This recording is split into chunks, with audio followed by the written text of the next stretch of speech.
Hi guys, Assalamu alaikum. I'm Dr. Shahzad. I'm one of the emergency medicine resident in the US.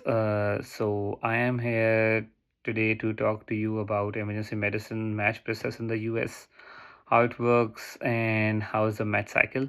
So first of all, it is possible and it is doable. It is not something which is impossible. So if you're planning to apply, to plan it well, and I pray and hope that it should go well for you. We have increasing international medical graduate community in the emergency medicine in the US, which is very positive and very encouraging. So for this year, I would say if you're planning to apply, you should be focusing on completing your basis, which is like doing your USMLE steps, including USMLE step 3. And I cannot emphasize more that how important it is to take USMLE step 3 as well before you apply for emergency medicine match. So once you complete your USMLE steps, then you should be working concurrently or after your USMLE steps on your research projects that can include case series, case reports, letter to editor. So keep in your mind in emergency medicine, the research is kind of a very difficult thing to do. And if you look at the literature, there's a lot of literature which is still derived from case series, case reports. So there's a good enough role of case reports in emergency medicine that can be taken as your contribution towards like literature and your interest in research. So if you can write some case report, if you're working somewhere, then try to work on that, because that is something which is valuable. And then at the same time, if you can get some US clinical experience, that should be great. There's no much difference when I say that when you need to come and work here. Obviously, electives are superior than observership, because in electives you can do hands-on experience. Now, in emergency medicine, the real difference is for the letter of recommendation. So, if you work in the US and you're working in a teaching hospital with a emergency medicine residency, that is what is required for you, because you need an SLOE. There are different kinds of SLOE. The one which is the highest worth is ESLOE. So for ESLOE, it can be given by a program director, it can be given by a faculty associate program director in a program which is like a teaching program which has residency. So this is really important that if you're applying in the US, try to get into programs uh, where there is a residency program. And then you can get ESLOE. ESLOE is something which is like completely computerized. It's a small check based form. It is not like a letter of recommendation where you like write the long sentences and things about participant or a student. It's a very check based thing, like you check, and it is through the CORD website. There are other kinds of SLOE as well, like OSLOE. So in OSLOE, it can be given to you by emergency physicians outside US, in the US who has no residency program. So in OSLOE, it can be downloaded and then you can send to the writer, and then he or she can fill the form for you. Again, it's a very check based form, and there is no much role of writing like long sentences or anything in a specific. It's a check thing.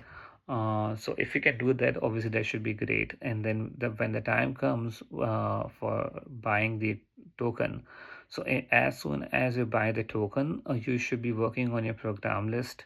There are different resources to look at the programs. I would say you can look through the ERAS official website, which is like when you make account on the ERAS, they have Residency Explorer, which is a good resource. And then you can search on AMRA as well, which is Emergency Medicine Resident Association. On AMRA as well, there is a good pool for the programs, and then you can filter it according to like if there is like in international medical graduate, if program offers visa or does not offer visa, and then you can search through Frida as well. So Frida, AMRA, and then Residency Explorer, and then obviously in these days you can take help of AI, so you can take help of ChatGPT. So I think that should be very helpful. And then once you have your program list, in my experience, when you're applying in emergency medicine, now it depends. I do applying just in emergency medicine. So if you're applying just in emergency medicine, then obviously I would go high in numbers. I would apply at least like 150 programs. And in my experience, you can have approximately like 100 residency programs easily on your list. Above that, you have to work hard to find programs. There's going to be chance of like a hit and miss. Maybe there is some information about program offering visa. Not sure if program offer visa or not. So but I feel it's still 110, 120 programs are pretty much straightforward who offer visa. But again, the situation is changing. There are a lot of changes in terms of visa policy in last 1 2 years as well. But that has to be taken into account. So once you have your program list ready, then you start emailing. This is really important. I emphasize on this thing a lot because now interviews are all virtual, so you have a very limited room to impress by your personality, by your body language. You cannot go and visit. Even before, it was not virtual, it was not considered very good move to go in person and visit program, because that can actually annoy program leadership. So I would say that that's a very important thing to that you start emailing from the very start. And then you should keep your first email very simple, very generic, nothing particular about program. And then once you applied, you should be writing more specific personalized email about your particular interest in the program, that shows that you have gone through the program website and you have good information about the program.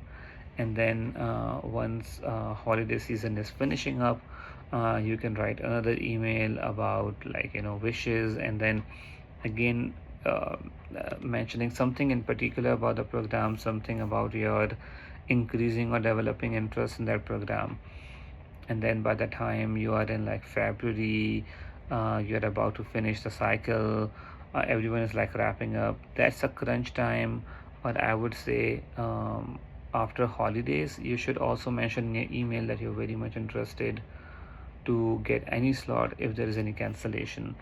And that works really well in some cases, because at the end of the cycle there are going to be like a lot of cancellations, because local or domestic graduates, they mostly done with the interviews. If they have good feel that they're going to match, they might cancel interviews, and then you can get the slot. uh, it happened to be in person, I think by end of February. Yes, I think by mid-February I got an interview on a very short interval, like a notice. I was emailing program from the very start, but they were not replying, and I was like, I don't know, maybe they're not reading, they're reading. But I found out that they were actually reading the email, and they wrote in the email that you are emailing us for a long time and we have a slot, so are you interested? So that's important. And you have to keep in mind that visa is a big thing when you're applying in emergency medicine in the US, because if you don't require visa, the chances are relatively high as compared to if you require visa. So this is something again to consider and think at the back of your mind. Emergency medicine residency experience is a very different experience than any other specialty, I would say, because in emergency medicine there's a very high end of communication with everyone, including nurses, paramedical, your seniors, EMS, ambulance, like you will talk to everyone about anything. So really in emergency medicine there's a role for communication, and then it's a shift based work. There's like um, it's a rolling based thing, so yeah, the patients are inside, they have to be discharged so the new patient can come in. Because it's a shift based work, so your cycle is like completely messed up. It is not like internal medicine, so it is quite different from internal medicine. So if you are planning to apply in emergency medicine, think about all of those things, because it's a shift based work. So you might get a little bit more offs than other specialty, but the the hours that you work are really hectic. So if you're working like, let's say, 10 hours and someone is working like 24 hours, the amount of stress and the amount of work that you do might be more than who is doing like 24 hours call. So this is something that you need to understand. And then once you finish your residency, your rest of the life is going to be shift based, but then you work like 13 14 shifts a month. But that's obviously a plus point. But I'll be doing more videos and sessions about emergency medicine match, and we'll also try to ask some other people who matched recently to give you better understanding about the process. But yeah, thank you so much, and I hope that you guys will match. And I would suggest it is possible. It is 100% possible.